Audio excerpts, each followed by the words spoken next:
Hello, everybody, and welcome back to another episode of the Your Delusional podcast hosted by myself, LaTerra Wair. Hello, guys. Hi. I feel like it's been so long since I've talked to y'all. It's really been like 2 weeks, my time, a week, your time. It feels like forever. So hello, everybody, getting started off. I hope that you guys are having the most amazing, stupendous, electrifying week. Happy start to February. Happy Black History Month. Happy Love Month to all my lovers out there. It's a couple of cultural celebrations. Happy Lunar New Year. Happy Mardi Gras to my girlies down in the New Orleans. If you guys do not know me, my name is LaTerra Wair. I'm a multimedia content creator as well as your host of the podcast. You can find me on various corners of the internet. They'll all be linked down below. Getting into it, I feel like I'm so excited to talk to y'all. A little recap from last week. I was super busy last week. My schedule was like a little different and I thought I planned accordingly for it. I definitely didn't plan accordingly for it. And because of that, you know, the actions happened the way the actions happened. There's some little updates happening in the pod room.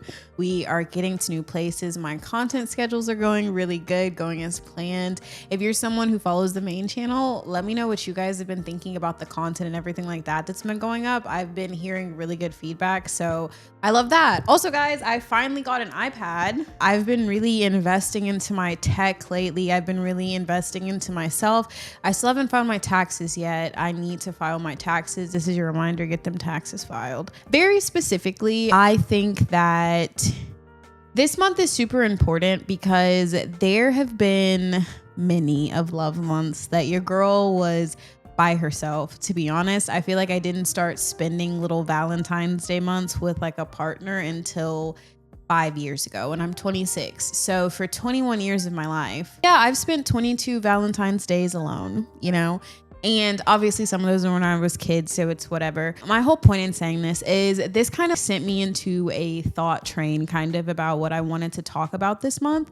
And I really want to just talk about the concept of self-love and the importance of self-love and like just breaking down different varieties of what that can be. Today's overall episode, I really wanted to talk about the value of being authentic, the value of authenticity, very specifically the value of like personal authenticity. Sometimes I think it's very hard for people to want to shape and mold into these people that maybe the person outside of you loves, right? But it's not necessarily the person that you yourself love because it's not truly who you are. You have to really love yourself at your purest form. And if you don't like something about yourself, that is how you know that you need to change that. You do have to be able to really love yourself. You have to be able to love the person that you are and who you are. You know what I mean?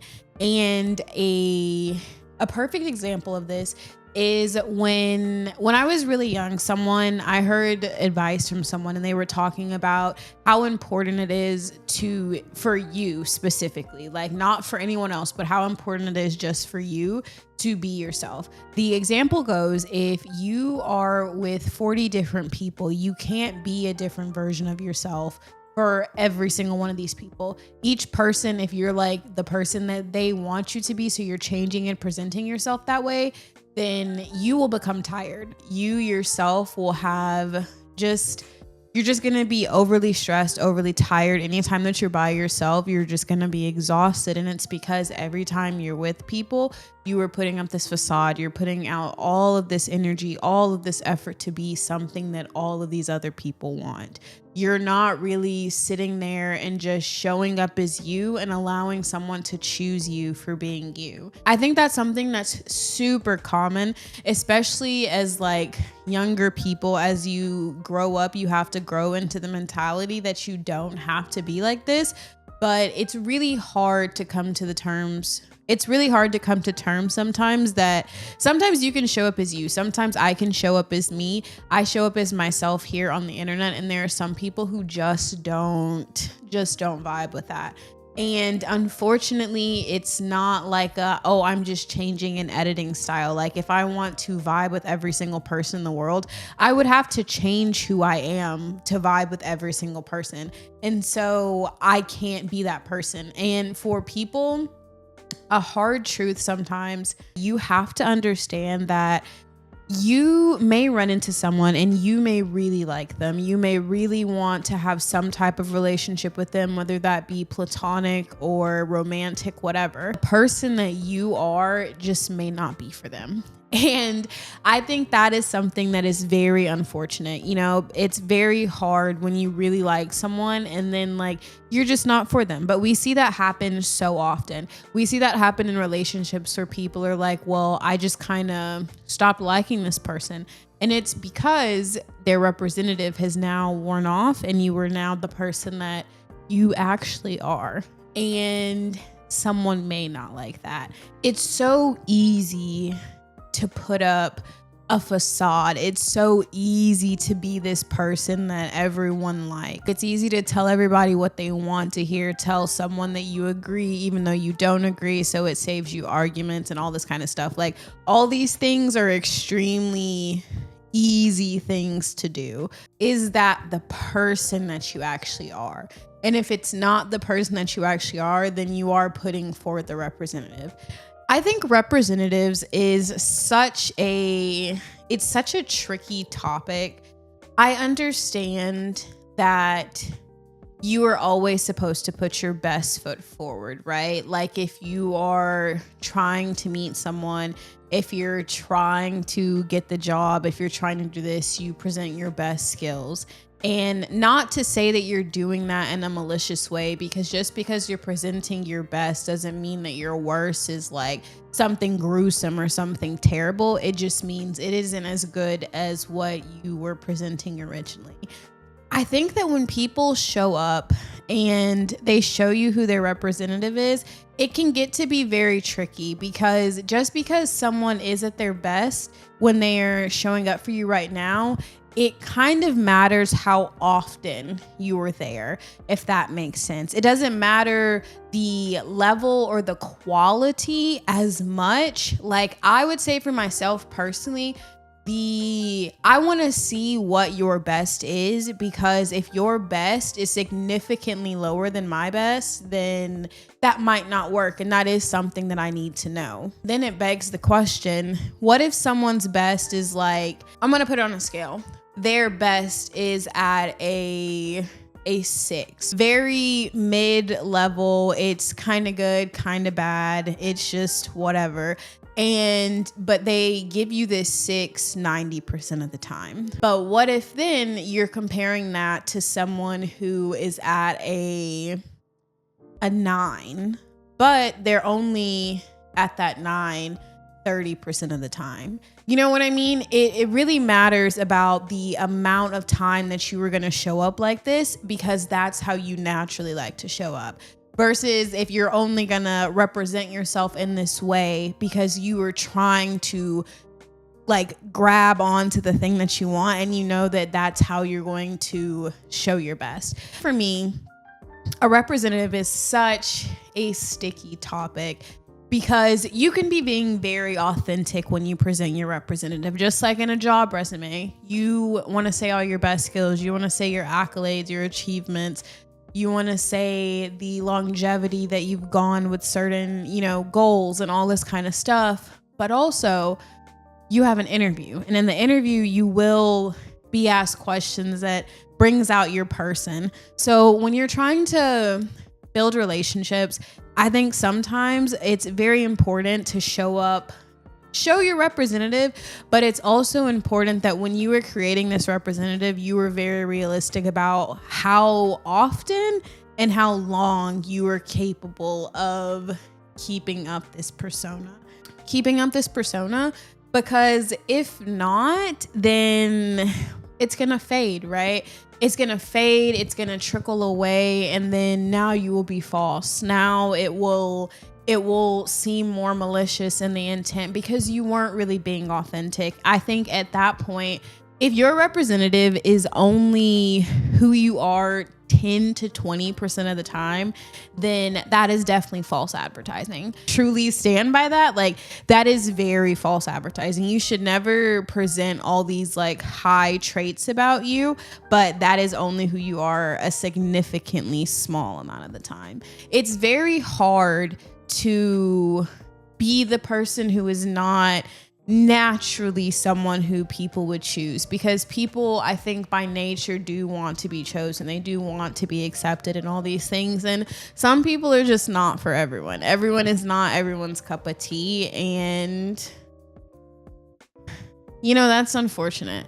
That is definitely unfortunate, but that is also just kind of like, that is what it is. It's so important to know who you are authentically, know who you are personally, because as you're trying to go through life and as you're trying to grow as a person through life, if that's what you're on, if you're someone who's very okay with staying how you are as well, this is not for you. But if you are someone who is trying to grow through life, if you never know who you truly are, how can you grow? If you're always pretending to be someone, how can you actually know what you need to work on? Because in your mind, you're already showing up as this person. You're already them, but like, you're not that person. You never really worked on it. It's just something that you were pretending to be so that you can be at the result that you already want to be at. That's not good for a person's development. That's not good for a person's understanding. And due to that, I think that it's super important for you to understand the value of personal authenticity. I think that's a really big part that plays in people truly loving themselves and truly understanding like who they are, what they want, and how they're going to get there. Like, you definitely have to be authentic. You definitely have to know what choices you're making and know like why you're making these choices. And that always comes down to a conversation of, who am I? Why am I doing these things? And what can I improve on? And you can only genuinely know what you can improve on if you honestly sit there and honestly look at yourself for the person that you are, and you compare that to the person that you want to be. And something that always like sparks this in my mind is when I think about when I'm at church and my founding pastor, he always gets up and he says that right will run on and wrong will run out. And I sit there and I think about that quite often, because I think that myself personally, I go through this battle quite often of just feeling very alone and trying to like do the right thing. I think in a normal day-to-day of my life, I try very hard to do what I think is right, like given all the situations and all the circumstances of the thing, and to be very unbiased with that. Meaning, if I wasn't me, would I tell someone else the same thing? Because that's how I truly do feel about it. I find myself constantly being in this place thinking like, it's wild that I think this much about stuff, but other people don't. Other people are very quick to like respond or something. Okay, that's cool, whatever. But in that, that's kind of what I mean about being authentic. I think that if you show up as yourself authentically every time, like, it will never not work out for you. I truly believe that. I'm not saying you will get everything that you want to get in that very moment or anything like that. But as I quite often say with longevity, and like, I plan to live a long life. I truly, God willing, hope that I do live a long life. For me, a lot of stuff is truly about longevity. It's truly about the long game and what will happen. And I think that if you show up authentically as the person you are, and that is a good thing, and you are true to you, that like, yeah, right will run on. You in the long run, it will show up, it will manifest itself for you, because you're doing the right thing. You're being authentic. You're trying to grow in the truth of who you are. And I think that once you understand like who you are and what that truth holds, it's such a beautiful thing. It's one of the hardest things that I think that people will learn in this life, is to like accept yourself for who you are and be who you truly are. But once you get there and get that, I can't see it going wrong for you. You know what I'm saying? And I think that that's truly beautiful for me in this life, is just relationships and fellowshipping with people. And it's so hard. It's so incredibly hard to make relationships with people when you're not yourself. And when I say that, I mean deep relationships. I always think that it's so it's so ugly for a person to present themselves a completely different way and not give someone the actual choice to choose them. Like, I think that it says a lot about how you feel about yourself personally, but also it says a lot about your actions and how you're willing to not let someone choose what they want for their life.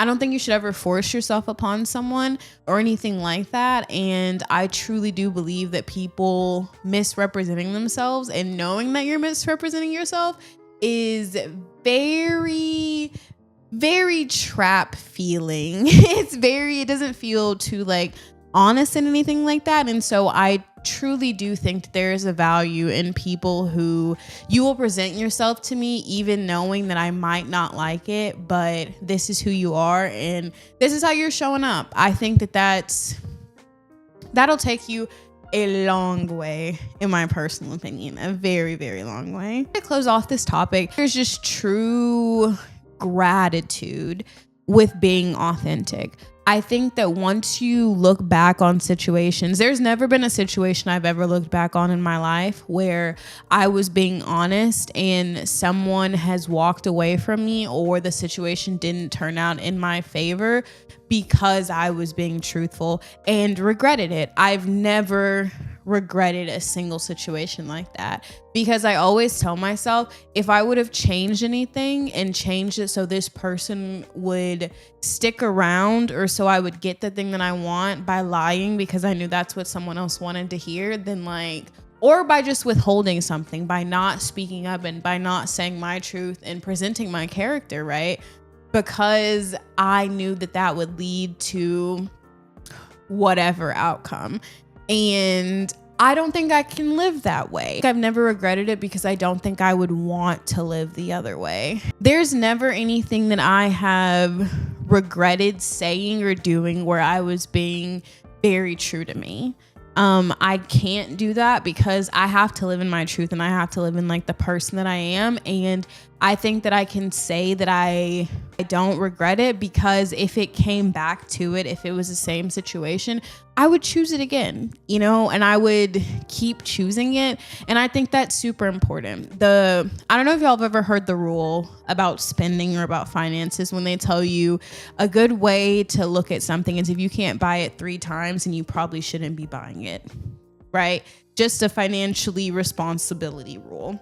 Choices and understanding your authenticity as a person, you have to think to yourself, if I was to watch myself make this choice, say this thing, do this action 3 times over, would that really be okay with me? Would I be okay with what that says about me? Because is that who I am?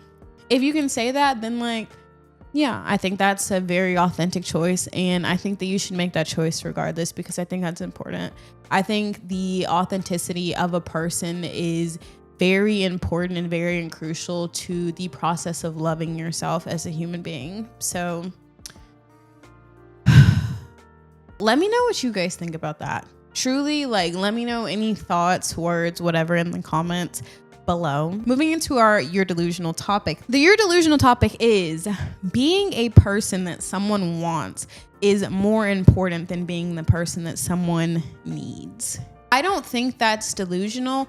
I think that that's very honest, but I think that that's very wrong. If you love someone, like I've said before, you want to be the person that they want. You want that super, super bad, but you need to be the person that someone needs. If, you need to be the person that they need. If you are the person that they want and need, that's a beautiful thing. And when those two things work out together, that's beautiful. But also, if you are in a relationship with someone, people are people with people to fill a need. And not in necessarily a bad way. Like some people need friends and so they have friends. It's just as simple as that. And so if you are only doing what someone wants to keep you around, that's probably not going to be the best type of relationship between you and that person in the long run, I think. What do you guys think? Do you think wants are more important than needs when it comes to relationships, whether that be platonic or romantic? Or do you think that it's important to always show up the way someone wants you to show up. Moving into what we're watching, guys, as always, I am updating you guys on what I'm watching weekly on my Letterboxd account. Go follow me over there if you have not. I have not rated this movie yet on my Letterboxd, but I did watch it this weekend. It is called Requiem of a Dream.